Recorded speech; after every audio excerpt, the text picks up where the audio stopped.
Hello dear students. तर आता आपण एक पुढचा अजून पार्ट ह्याच्या डिस्कस करणार आहोत, लेंथ ऑफ द स्प्रिंग. तर स्प्रिंगच्या तीन महत्त्वाच्या लेंथ आपण डिझाईनमध्ये वापरत असतो. तिन्हीच्या तिन्ही लेंथ्स खूप महत्त्वाच्या आहेत स्प्रिंग डिझाईन करत असताना.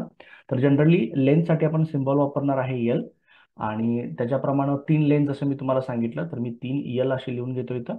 त्यानंतर जर आपण स्प्रिंगसाठी म्हटलं सॉलिड लेंथ, तर आपण ह्याला सफिक्स लावणार आहे एस, सॉलिड लेंथ. त्याच्यानंतर आपण म्हटलं कॉम्प्रेस्ड लेंथ, तर त्याला आपण डिनोट करणार आहे एल सी न. आणि त्याच्यानंतर आपण म्हटलं फ्री लेंथ, तर आपण याला लावणार आहे सफिक्स एफ. तर अशा प्रकारे तीन लेंथ असणार आहे. एक आहे सॉलिड लेंथ, दुसरी आहे कॉम्प्रेस्ड लेंथ, आणि तिसरी आहे फ्री लेंथ. तर तिन्ही लेंथ आता आपण वन बाय वन डिस्कस करत जाऊया की कशा पद्धतीने ते लेंथ असणार आहे. तर इथे एक मी इमेज दाखवतोय, याच्यामधून आपण त्या तिन्ही लेंथ डिस्कस करणार आहोत.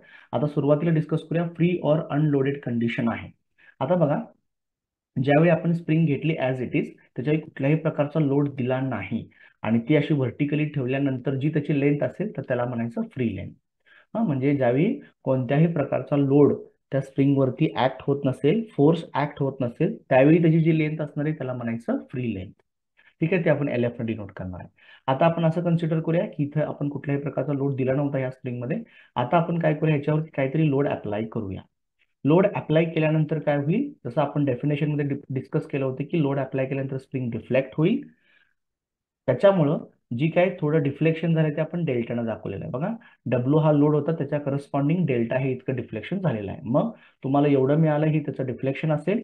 आणि इथून खाली जी ही लेंथ राहते त्या लेंथला म्हणायचं कॉम्प्रेस्ड लेंथ. इथं दाखवले बघा, स्प्रिंग आपली लोड अप्लाय केल्यानंतर कॉम्प्रेस झाली आणि ती जी लेंथ असणार आहे त्याला म्हणायचं कॉम्प्रेस्ड लेंथ. त्याला आपण एल सी न डिनोट करणार आहे. आता याच्यामध्ये जर आपण बेसिकली ऑब्झर्व केलं, आता आपण लोड जो डब्ल्यू दिला होता त्याच्यामुळे एवढं डिफ्लेक्शन झालं, इथून इथपर्यंत डिफ्लेक्शन, आणि राहिलेली ही जी होती ती कॉम्प्रेस्ड लेंथ होती. आता आपण अजून याच्यावरती लोड वाढवतोय आणि मॅक्सिमम लोड पर्यंत आपण जातोय. एवढा मॅक्सिमम लोड आपण देतोय की ह्याच्यामध्ये स्प्रिंगचे जे कॉइल्स आहेत ते एकमेकांना पूर्णपणे टच झालेले आहेत. तर इथं बघा, आपण तसा मॅक्सिमम लोड दिल्यानंतर त्याचं डिफ्लेक्शन पण काय असणार आहे, मॅक्सिमम असणार आहे. आणि ही जी करस्पॉन्डिंग लेंथ असेल त्याला म्हणायचं कॉम्प्रेस्ड सॉलिड लेंथ. पण बऱ्याच वेळा डायरेक्टली आपण सॉलिड लेंथ असं त्याचं प्रोनाउन्सिएशन करत असतो. तर ही जी लेंथ असणार आहे सॉलिड लेंथ, त्याला आपण एल एस न डिनोट करणार आहे. आणि इथून हे वरचं जे काय डिफ्लेक्शन असणार आहे ते मॅक्सिमम डिफ्लेक्शन आहे, डेल्टा मॅक्स न आपण डिनोट करणार आहे. आता जर तुम्ही इथं व्यवस्थित ऑब्झर्व केलं तर तुम्हाला दिसेल की इथं कॉम्प्रेस्ड लेंथ मध्ये बघा, ज्यावेळी आपण कॉम्प्रेस्ड लेंथ ही बघतोय एल सी, तर त्याच्यामध्ये हा इथं तुम्हाला गॅप दिसतोय. दोन कॉइलच्या मध्ये गॅप दिसतोय. तर दोन कॉइलच्या मध्ये गॅप ठेवणं हे गरजेचं असतं टू अवॉइड द क्लॅशिंग. एक कॉइल दुसऱ्या कॉइलवर क्लॅश होऊ नये म्हणून गॅप ठेवणं गरजेचं आहे. मग तो गॅप किती ठेवायचा असतो, तर मॅक्सिमम डिफ्लेक्शनच्या आपण 15% जनरली तो गॅप ठेवत असतो. तर आपण असं म्हणू शकतो की कॉम्प्रेस्ड लेंथ मध्ये कोण कोण असणार आहे, तर ज्यावेळी हा सगळा गॅप निघून जाईल तर आपल्याला काय भेटणार आहे, सॉलिड लेंथ भेटणार आहे.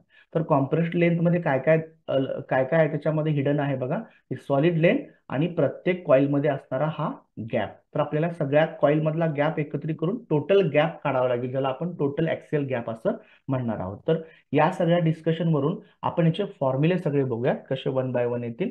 तर सगळ्यात पहिल्यांदा येऊया आपण सॉलिड लेंथ कडे येऊया. त्याला आपण सॉलिड लेंथ किंवा सॉलिड हाईट असं पण म्हणत असतो. आपण परत एकदा मागे जाऊया.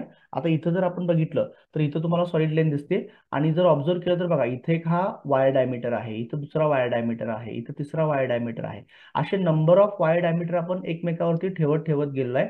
आणि मग हे किती आहेत, तर जेवढे नंबर ऑफ तुमचे टर्न्स असतील, टर्नसाठी आपण वापरणार आहे एन. नंबर ऑफ टर्नसाठी वापरणार आहे, आणि टोटल असेल तर त्याला आपण एन टी न डिनोट करणार आहे. तर तुमचे जेवढे नंबर ऑफ टर्न्स असतील तेवढ्या वेळा जर आपण वायर डायमीटरनं मल्टिप्लाय केलं तर तुम्हाला सॉलिड लेंथ मिळणार आहे. तर बघा, त्याचप्रमाणे इथं डेफिनेशन आपण घेतलेली आहे. It is define as axial length of the spring which is compressed. अशा प्रकारे कॉम्प्रेस झाल्यानंतर घ्यायचं कधी adjacent coil touches to each other, तर सगळ्या कॉइल एकमेकांना टच झाल्या पाहिजे. तर आपण आता डिस्कस केल्याप्रमाणे त्याचा फॉर्म्युला कसा आला बघा, एल एस म्हणजे सॉलिड लेंथ, की वायर डायमीटर घ्यायचा आणि किती त्याला कशाने मल्टिप्लाय करायचं, जेवढे नंबर ऑफ टर्न्स असतील त्याने मल्टिप्लाय करायचं. तर हा फॉर्म्युला खूप महत्वाचा आहे. नंतर आपण जाऊया पुढच्याकडे कॉम्प्रेस्ड लेंथकडे.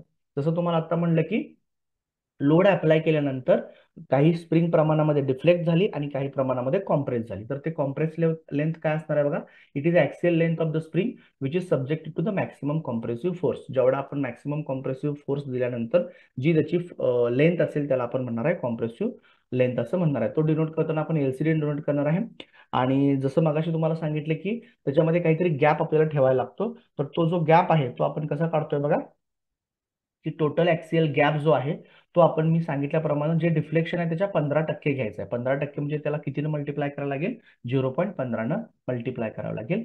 किंवा काही वेळा आपण 1 ते 2 चा गॅप त्या दोघांमध्ये आपण मेंटेन करत असतो मॅक्सिमम लोड कंडिशनला, की जेणेकरून क्लॅशिंग ऑफ द स्प्रिंग हे अवॉइड करण्यासाठी. तर मग आपण दुसऱ्या पद्धतीने कसा गॅप काढू शकतो बघा, total axial gap is equals to NT-1 into gap between two coils. तर ते जनरली देतील की दोन कॉईल मधला गॅप किती आहे, 1 किंवा 2 हा जनरली असतो. त्यांनी दिलं तर घ्यायचं किंवा ह्यातली तुम्ही रेंज घेऊ शकता, त्याला मल्टिप्लाय करायचं टोटल नंबर ऑफ टर्न्स -1. तर हे दोन्हीच्या दोन्ही फॉर्म्युले अतिशय महत्वाचे आहेत टोटल ऍक्सेल गॅप काढण्यासाठी. दोन फॉर्म्युले आपण असे कन्क्लूड करूया. एक तर तुमचं जे डिफ्लेक्शन येईल त्या डिफ्लेक्शनच्या 15% गॅप घ्यायचा, म्हणजे 0.15 मल्टिप्लाय करायचं, किंवा टोटल नंबर ऑफ टर्न्स मधनं 1 टन मायनस करून जे येईल त्याला दोन कॉईल मधल्या गॅपनं मल्टिप्लाय करायचं. तर ह्याप्रमाणे हे त्याचे दोन्ही फॉर्म्युले आले टोटल ऍक्सियल गॅपचे. नंतर आता आपण पुढे जाऊया फ्री लेन. जसं आता तुम्हाला डिस्कस केलं त्याप्रमाणे कुठल्याही प्रकारचा लोड न देता पूर्णपणे फ्री कंडिशन मध्ये जी लेंथ असेल त्याला म्हणायचं फ्री लेंथ. ते आपण डिनोट करणार आहे एल फॉर लेंथ आणि एफ असेल ही फ्री लेंथ साठी असणार आहे. तर ह्याचा फॉर्म्युले बघायचे दोन फॉर्म्युले येतील. फ्री लेंथ आपण कशा पद्धतीने काढू शकतो, फ्री लेंथ जसं मगाशी म्हटलं की आपण ज्यावेळी लोड लावू त्यावेळी काही प्रमाणामध्ये त्याचं डिफ्लेक्शन होईल आणि काही प्रमाणामध्ये त्याची कॉम्प्रेस्ड लेंथ असणार आहे. मग आता परत बघा हा एक फॉर्म्युला झाला, अजून एक त्याचा फॉर्म्युला येतोय. डिफ्लेक्शनला डिफ्लेक्शन ऍज इट इज असेल, पण ज्यावेळी आपण कॉम्प्रेस्ड लेंथ घेतो तर कॉम्प्रेस्ड लेंथ मध्ये मगाशी दोन एलिमेंट होते, एक तर त्या दोघांमधला गॅप होता आणि ज्यावेळी हे सगळे कॉइल एकमेकांना टच होतील त्यावेळी त्याची सॉलिड लेंथ असणार आहे. तर दोन फॉर्म्युले दोन्हीच्या दोन्ही महत्वाचे आहे. तर एलएफचा पहिला फॉर्म्युला आहे कॉम्प्रेस्ड लेंथ प्लस डिफ्लेक्शन, आणि दुसरा फॉर्म्युला आहे हा डिफ्लेक्शनला डिफ्लेक्शन ऍज इट इज राहील. आणि कॉम्प्रेस्ड लेंथ आपण दोन पार्ट मध्ये कसं स्प्लिट करतोय, की ज्यावेळी सगळा गॅप निघून जाईल तर total axial gap plus solid length. तर ह्याप्रमाणे हे दोन्ही फॉर्म्युले आहेत. दोन्हीच्या दोन्ही फॉर्म्युले अतिशय महत्वाचे आहेत. तर हे आपल्याला ज्यावेळी प्रॉब्लेम आपण सॉल्व्ह करू त्यावेळी हे फॉर्म्युले सगळे लागणार आहेत. तर ह्याप्रमाणे हे दोन्ही फॉर्म्युले सर्वांनी लक्षात ठेवायचे. नंतर आपण एक महत्वाचा पार्ट डिस्कस करूया, स्प्रिंग रेट. ही डेफिनेशन बऱ्याच वेळा विचारलेली आहे. स्प्रिंग स्टिफनेस किंवा स्प्रिंग रेट आपण म्हणतो किंवा स्प्रिंग कॉन्स्टंट म्हणतो. तर याला आपण यस न डिनोट करायचं आहे. तर याच्यामध्ये आपण असं डिस्कस करूया की ज्यावेळी आपण एखाद्या स्प्रिंगला फोर्स लावतो तर त्यावेळी त्याचं काही ना काहीतरी डिफ्लेक्शन होणार आहे. जसं आपण डिस्कस केलं की फोर्स लावल्यानंतर स्प्रिंग डिफ्लेक्ट होती. मग समजा आपल्याला युनिट डिफ्लेक्शन मिळवण्यासाठी किती अमाऊंट ऑफ फोर्स लावायला लागतो तो म्हणजे काय असतो, स्प्रिंग इंडेक्स. तर कसं डेफिनेशन दिले बघा, it is a force or load required. किती फोर्स किंवा लोड लागणार आहे कशासाठी, to produce unit deflection. Unit deflection आता फॉर एक्झाम्पल जर समजा मी युनिट 1 mm घेत असेल तर 1 mm डिफ्लेक्शन प्रोड्यूस करायला मला किती न्यूटनचा लोड लावायला लागणार आहे, अशी त्याची डेफिनेशन येईल. ह्या डेफिनेशन वरून त्याचा फॉर्म्युला कसा येतोय बघा, हे आपण डिनोट करणार आहे यस न. बघा एवढा फोर्स किंवा लोड लावायला लागेल एक युनिट डिफ्लेक्शनसाठी, त्यामुळे S is equal to W upon delta. जर याचं युनिट बघितलं तर डब्ल्यू आपण न्यूटन मध्ये घेणार आहे आणि डिफ्लेक्शन हे आपण मध्ये घेणार आहे. त्यामुळे याचं युनिट काय येईल बघा, न्यूटन पर असं त्याचं युनिट येणार आहे.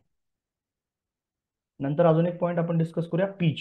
आता पीच पण बघा, जसं आपण ऑलरेडी बऱ्याच वेळा पीच आपण डिस्कस केलं, जर गिअर मध्ये डिस्कस केलेलं आहे, त्याच्यानंतर स्क्रू थ्रेड मध्ये डिस्कस केलं तर सेमच टर्मिनॉलॉजी आहे. ज्यावेळी स्प्रिंग वरती कुठल्याही प्रकारचा लोड नसतो, अनलोडेड कंडिशन मध्ये असताना दोन ऍडजस्टंट कॉईल मधला, जर आपण समजा हा पॉईंट मी पिक केला इथून इथपर्यंत, तर दोन ऍडजस्टंट कॉईल मधला सेम पॉईंट पासून सेम पॉईंट पर्यंतचा जो काही ऍक्सियल लेंथ असेल तर त्याला आपण पीच असं म्हणणार आहोत. तर याची डेफिनेशन कशी आहे बघा, axial distance between two adjacent coil in a uncompressed condition. कुठल्याही प्रकारचं कॉम्प्रेशन नसताना आपण जर ऍक्सियल गॅप घेतला तर त्याप्रमाणे त्याला आपण पीच असं म्हणत असतो. त्याला जनरली आपण पी न डिनोट करतोय. ह्याचा फॉर्म्युला येतोय बघा पीचचा, फ्री लेंथ अपॉन NT-1.